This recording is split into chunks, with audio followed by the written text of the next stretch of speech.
Hello and welcome to the Business and AI Forum. We have a day of programming focused on showcasing how business and business functions are being impacted by AI technologies. Without a firm understanding of how governance, organizational capabilities, investments, ROI, and adoption efforts are being implemented in organizations, we cannot make use of AI as a source of competitive advantage. My name is Joaquin Melada, and I am the founder of the Swarm community, as well as the host of the AI Digest. And Swarm is a community practice centered around working through ESG problems with the use of open source AI technologies. In this webinar, Francesco Gianferrari Pini will be taking us through and exploring the architecture required to enable the use of AI agents in the enterprise, particularly to resolve complex and dynamic tasks. Um, Francesco is the co founder and partner in Quantyca and Blindata.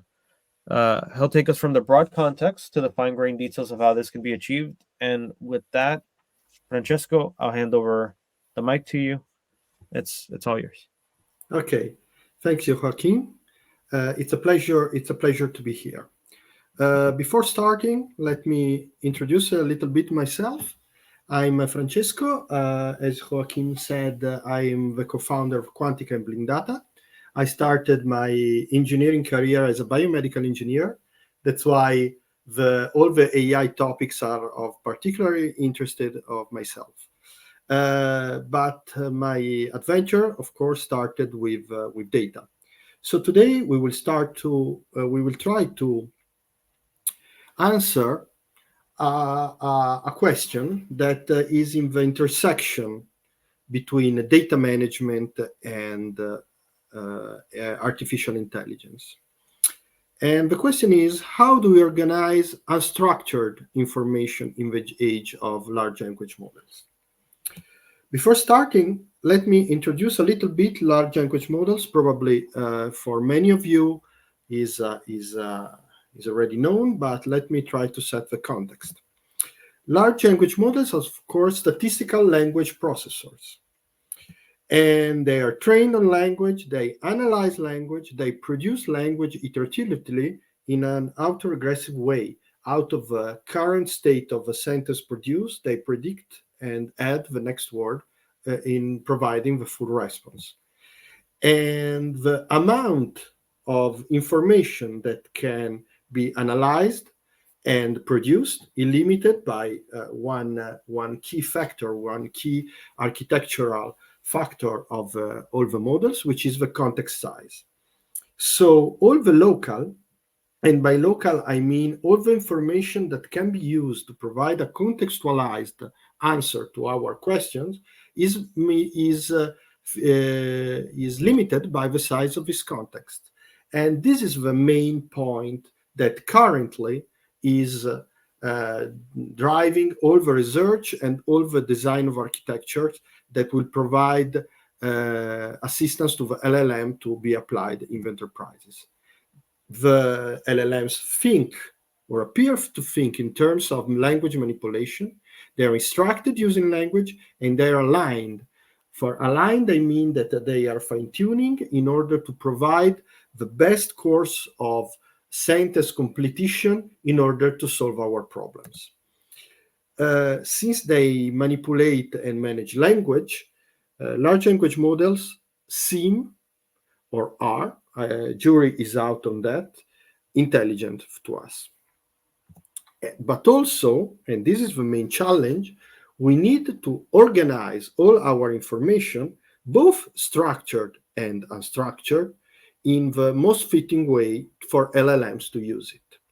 I will go back to this point later when I talk about the agentic behavior of large language models. Right now, when we talk about organizing information to be used by large language models, a RAG is the common pattern. RAG is a framework, is a pattern that has a series of fixed steps that are more or less equal between every architecture. All my information that we can think in terms of document is chunked, split in different text parts. Out of this chunk, an embedding, which is a vector that contains all the semantic of a document chunk, is retrieved out of these chunks and stored in a vector DB.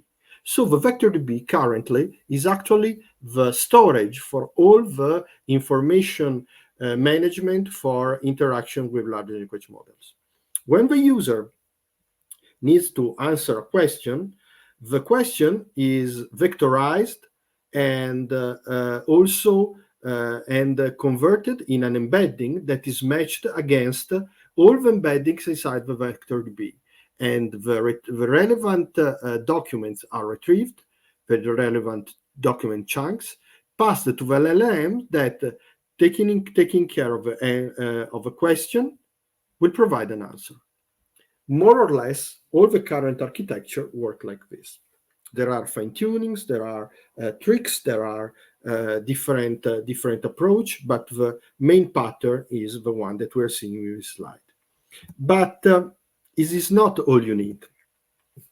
A RAG approach like the one that we've seen right now is a set of limitations. Text is often chunked and indexed with no other context or metadata when inserted in the vector DBs. The best practices are emerging to manage this kind of metadata, but not a general framework has emerged on tracking both documents, the document content and metadata. LLMs are limited. LLM can reason only to the chunk that are retrieved. That can be heterogeneous in origin. Not all the chunks are relevant, and they can be of different types. RAG is used only, more or less, on unstructured data.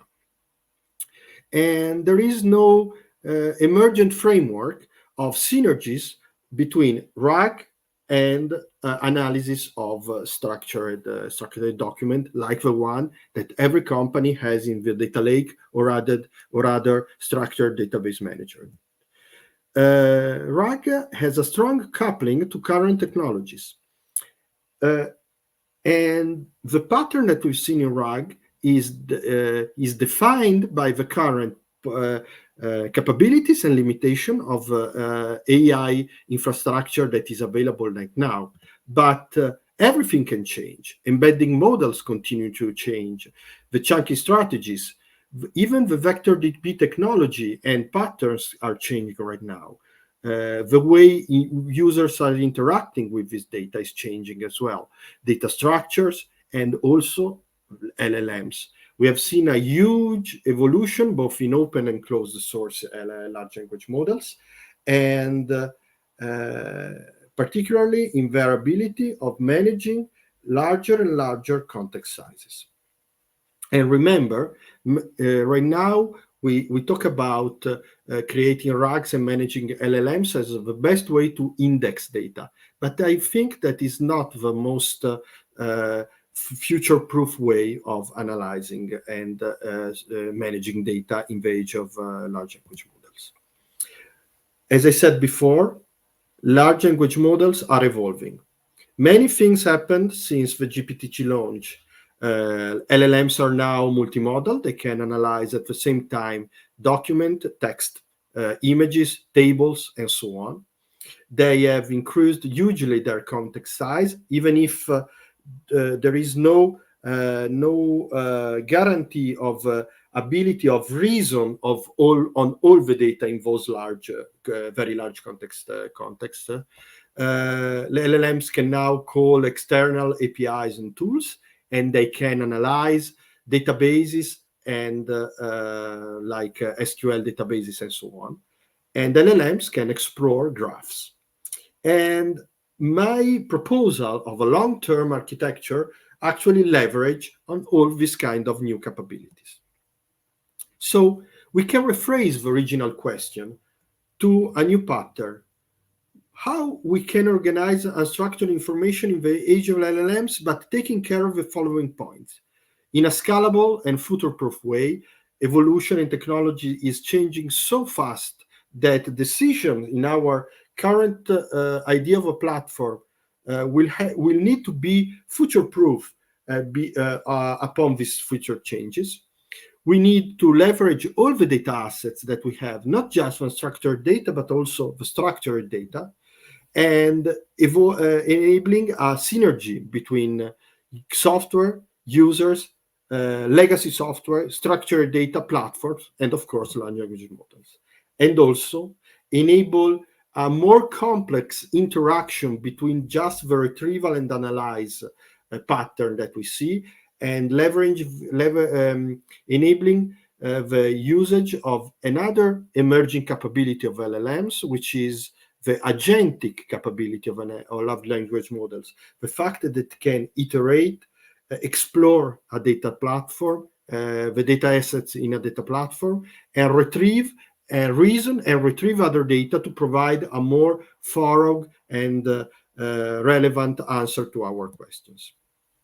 So we need to think in terms of distilling data and metadata, moving from data, adding context to arrive to information, adding meaning to distill knowledge, and enabling the actions, the iterative actions by agents to achieve actual intelligence on our data platform. You can see on the right-hand side of my slide the concept of a knowledge graph that is emerging as the most relevant pattern to organize data in terms of ability of retrieval and reasoning by large language models.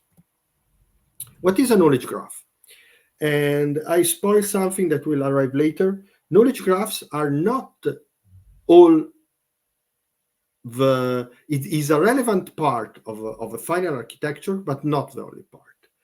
When we talk about knowledge graphs, there are many terminologies that have actually a very precise meaning. The top part is the ontology, the model, what our knowledge graph is talking about. And we can see that is the meta model of our architecture. So the fact that given a chunk of text, for example, a text from a Lonely Planet guide that says that in Barcelona you can drink wine near the Sagrada Familia, we can see that the ontology on the top part describes what we can actually say about something. The location, that the location is a point, has a point of interest, and the location can be a city or a country. The city can be in a country. A wine region is a point of interest, and the building of interest is also a point of interest. It means the high-level relationship between the high-level categories of concepts. The bottom part is the actual data of a knowledge graph. The facts, the fact that Barcelona is a city, that state is in Spain, and La Rioja is a region for wine, and the Sagrada Familia is in Barcelona. So also here we have two levels, and we can see that this kind of levels can be, and we will see that later, can be assigned the maintenance of the creation of this level to different parts of the organization, to different groups in the data governance activities. So why we like knowledge graph for enabling LLM interaction? Because we can define the information model of our data. We can define at a central level or a distributed level, but typically at a central level, the detail and abstraction. We can reconcile between similar terms or common terms between different entities, between different documents, and we can set standards and also inherit standards from other standard agencies. We can formalize the information model, and this formalization is useful both for humans, for large language models, and standard software that can reason on knowledge graph. Technology also is already available to manage knowledge graph. because all the graph databases and all the history of semantic web and so on can leverage this kind of information. And the information model is extensible. It's easy to add new elements to the ontology and therefore to add detail to the details that we extract from our documents. But defining a knowledge graph is just a part. We need to create a way to extract the different parts of a document and construct the final architecture. We need to find, but all these kind of technologies are already available. A way to extract the text and organize it into chapters, heading levels, sections, subsections, etc. And also to extract all the relevant entities that are relevant to the knowledge graph. Tables can be extracted and analyzed and also indexed in a way that is useful for further analysis and reconciled with the knowledge graph. And also images can be extracted and captioned and reconciled to the knowledge graph. So the idea is to not just take the documents and load them in the RAG indexes, but take the documents and construct a document tree where all the entities are related to the entities of the knowledge graph. We can see that better in the next slide. On the left, I have my page of my Lonely Planet guide that has images, text, entities in bold, can have tables and so on. We can use all the relevant OCR and also LLMs to transform this data into a knowledge tree that can be referenced to the knowledge graph that we have. Therefore, we can arrive to our full picture, creating the concept of unstructured data product.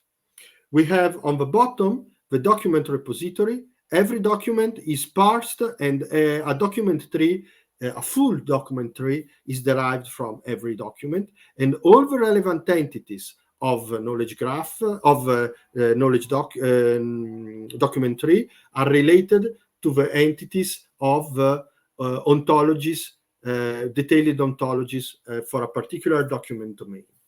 Then we can also index these document trees using different chunking technologies, embedding technologies. Since all the technology behind vector database and embedding models will change, we can easily reconstruct this kind of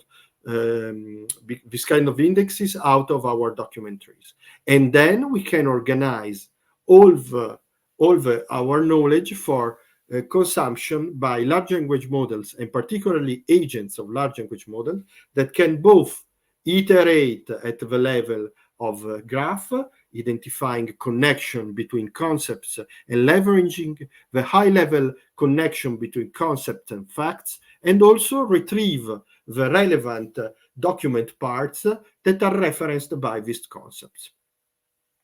And in order to achieve a synergy, we can analyze the fact that this kind of structure is extremely similar to the structure that my colleague Andrea Gioia exposed for the organization of structured data and data products for tables, data lakes, and so on.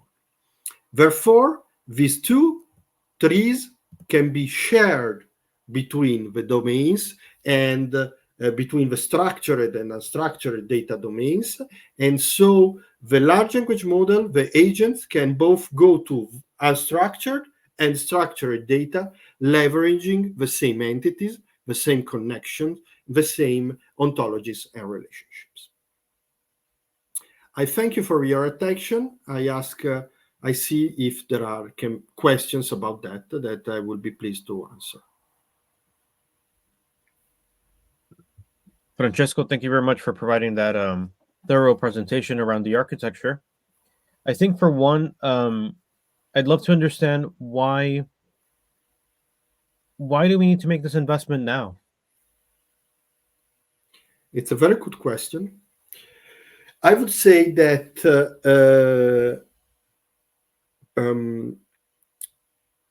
First of all, we need to focus on what should be an investment now in terms of what can be stabilized today and remain relevant also tomorrow.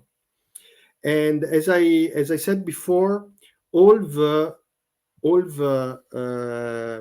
AI technologies are changing very fast, but your information will not change so fast. Therefore, we need to find a way to organize it in a way that will be not made unuseful, not useful tomorrow. And I would say that we need to avoid the mistake that has been done in the beginning of the big data area, where the concept of data lake was just defined as put all your structured data into an Hadoop cluster without any metadata and high-level organization of the data. So the more we keep investing on using vector DBs without investing in extracting and consolidating a general ontology and structure of your data, will risk the enterprise to make the same mistakes as before. So the best investment is to create organization for unstructured data. The fact that data is unstructured does not mean that it needs to be unorganized. It needs to be organized. And also, I would say, the return out of investment is also on merging the budgets for AI projects that I know are present and opening, also to give value to the structured data and classical data and analytics part. Because we need to avoid to create two silos, one for the structured data and one for the unstructured data. In the end, an answer to a complex business question will come from documents and data in application and data in databases. Another piece of insight that I get from your presentation, and I really appreciate, is that you paint context and structure. Um, Reasonably, if we were to look into the physical world, if you work in an environment that deals with things that have consequence, you would need to bring a person in, a human agent, and train them and give them the context and tell them on how they're operating and representing your organization. So why would we think that the virtual agents, the artificial agents, would act any different? They still need to Exactly. be infused with knowledge. They still need to be infused with the domain and with the rules of how they can operate in that environment. Exactly. We need to get a grip on the fact that even the smarter AI will not be magic. We need to make it reliable. Therefore, we need to make the endeavor to organize and abstract the main concepts of data, our business domain or domains. And I totally agree with you. I cannot add anything more because you pinpointed the real deal here. Francesco, who should reach out to you, and where would be the first start where you can begin to help somebody in their journey? Okay, I would say that the right moment to think about that is when you start from moving to maybe a successful proof of concept on creating a nice chatbot, and you got your budget and you are starting to spend it for a larger deployment. So the ideal interface for us would be either the business domains or the IT department, or even best, the joint team of those two entities that need to define a common ground, a common architecture. And also, as I continue to say, a common architecture also for the other data in the company, because it would be totally a waste of effort create this kind of separation when between unstructured and structure, where the real value is to have a common way of modeling the data. I appreciate you talking about that. Tackling the project of a potential client requires you to look at holistically what existing infrastructure they have and what knowledge base they have, Mhm. so you can find a way to integrate. Now, when you get involved with a client, sometimes they come from these perspectives that AI technologies are magic wands, magic solutions, and everything's going to change in their enterprise as soon as they pay for a subscription. They don't readily start thinking about the adoption efforts that go alongside that, or making a frame for the business use case, or scoping the kind of project that they want to implement. Even less so do they have the knowledge and experience of implementing these kinds of projects. So, how do you come alongside a organization and help them frame the scope, help them frame the use case, so that the first step is a useful step and it can grow evolutionarily, functionally from there? Okay. I would say that we have designed a standard process in phases. Of course, the first phase is an assessment, and then we move on the deployment and the design of our solution.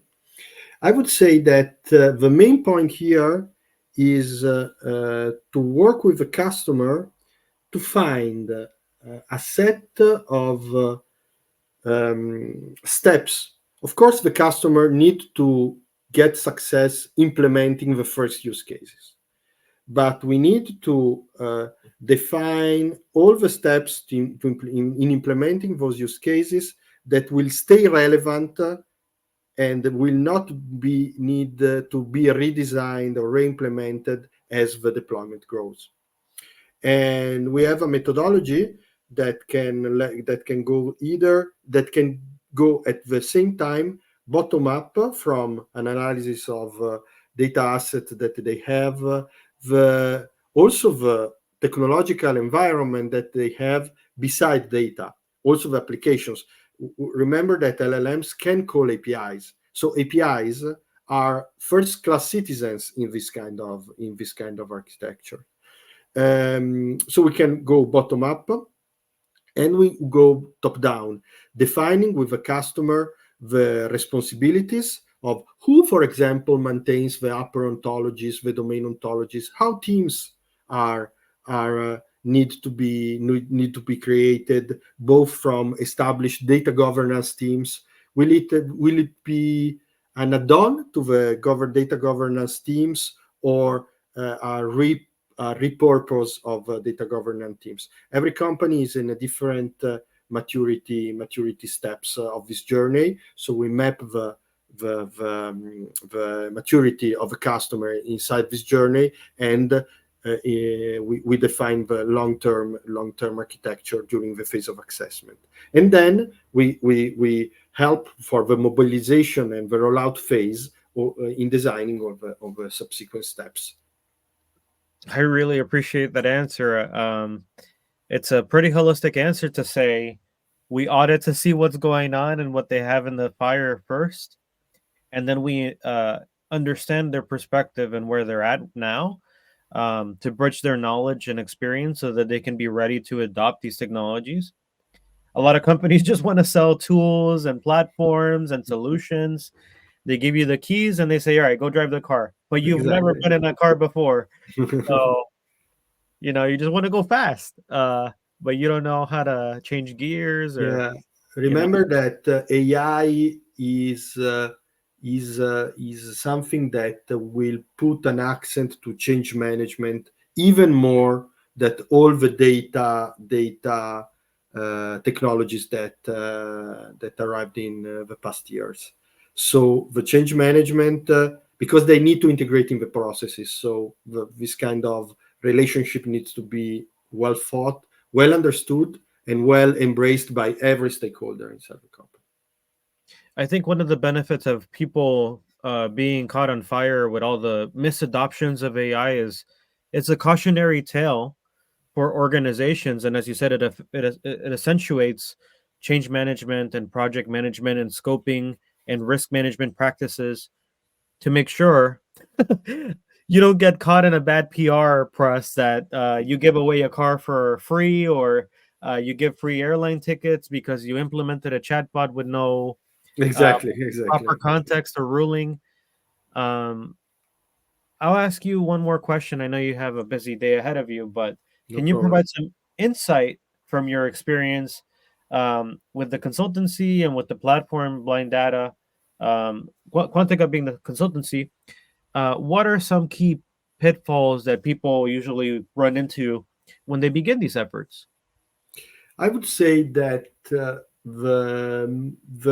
I say something very very practical is thinking that a chatbot that works for one PDF that I tried inside the Assistant API or from an online tool will perform better when it has 1,000 PDF. The I know it's very practical, but it gives you an idea that it's like us being able to define which part of which PDF will be relevant to a question is easy when you just have one PDF. Is much more difficult when you have PDF that are more or less the same that talk maybe about different products. And this is the easiest pitfall, but gives you an idea of the fact that you need to abstract the level and extract as much metadata as you can and work in an organized way and connected way between entities, products, people, codes, countries, whatever entity that needed to have a structure in order to reach to the correct document, to reach the correct part of the document to provide the real relevant answer. That is an excellent example, and I never thought of it that way. I can see myself being responsible of a travel agency, and someone comes to me and asks me, "Can you help me plan a trip to Italy?" And there's different books on the walls, but they have no title, or there's Exactly. maps and they're in a different language. And I'm just trying to figure out, where do I reach for factual information to provide a reasonable response if I don't have context, if I don't have metadata to show me which knowledge objects to retrieve relevant information for. And you So think it's exactly the same topic of having one data warehouse with 1,000 tables, and you need to answer a business question where you have three tables that are called customers and four tables that are called sales. What is the actual income revenue by customer? If you don't have metadata, you have exactly the same problem. Francesco, thank you very much for putting this lovely presentation together and for giving us the time of day to share your knowledge. If anybody has any further questions, feel free to put them in the comments below, and we'll we'll work with Francesco to give him a chance to give you an answer. If not today, then tomorrow, but surely soon. So, thank you all, and thank you, Thank you. Francesco.